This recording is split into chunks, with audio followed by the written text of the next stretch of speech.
So for today's video, samahan niyo akong gawin natin yung paborito kong snack na kung tawagin sa Indonesia ay pisang sale.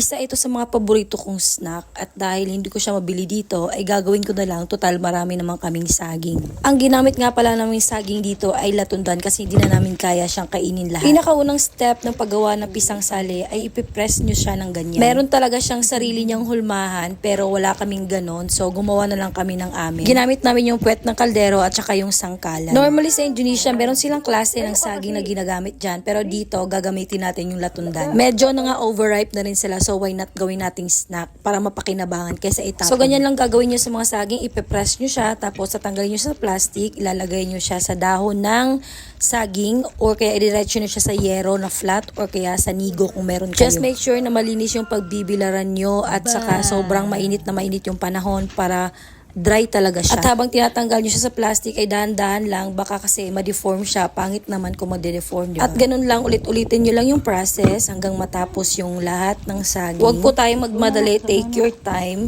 Kasi itong snack na to, it takes time. Pero 1 minute lang namin siya inubos. Ito at natapos na rin at binibilad na namin siya sa init. Ang pinakamahabang drying time pala nito is 2 days. So, antay-antay talaga ang peg para makakain lang. So, after ibilad, after 2 days, ito na yung tsura niya. Ito na yung dried version ng saging. Ang indication na dry na siya is pag hinawakan nyo, hindi na siya mamasa-masa. Ibig sabihin ay natanggal na yung moisture ng saging, which is, yan yung kailangan natin. After naman yan, ay nagmix ako ng cornstarch at saka konting harina. Hindi ko lang napakita. Dapat talaga tapioca flour yung gagamitin, pero wala ako niyan. So, ginamit ko cornstarch at saka harina. At nilagyan ko ng konting-konting asukal para may lasa-lasa unti. Nilagyan ko ng 1/2 tablespoon na white sugar yung mixture. Sobrang konti lang kasi itong mismong dried banana is matamis na siya. Ayan, at pwedeng-pwede na siya iprito. Pag nagpiprito kayo nito, make sure na hindi siya sobrang sunog. Huwag yung sobrang brown na kulay kasi medyo mapait siya. Mas okay pa rin yung medyo pusyaw na brown lang. Mabilis ang luto lang ang kailangan dito. Ayan, nakita nyo yan mga Mars. Perfect talaga yung pagkakaluto ko dyan. Yung iba medyo mapusyaw pero ganun pa rin, malutong pa rin siya kasi you know na nga, cornstarch yung gamit ko. And then after that, iset aside nyo muna para matanggal naman yung mga mantika na kumapit. And voila, ganyan lang kasimple ang meriendang to. Aabutin ka lang naman ng 2 days sa paghihintay.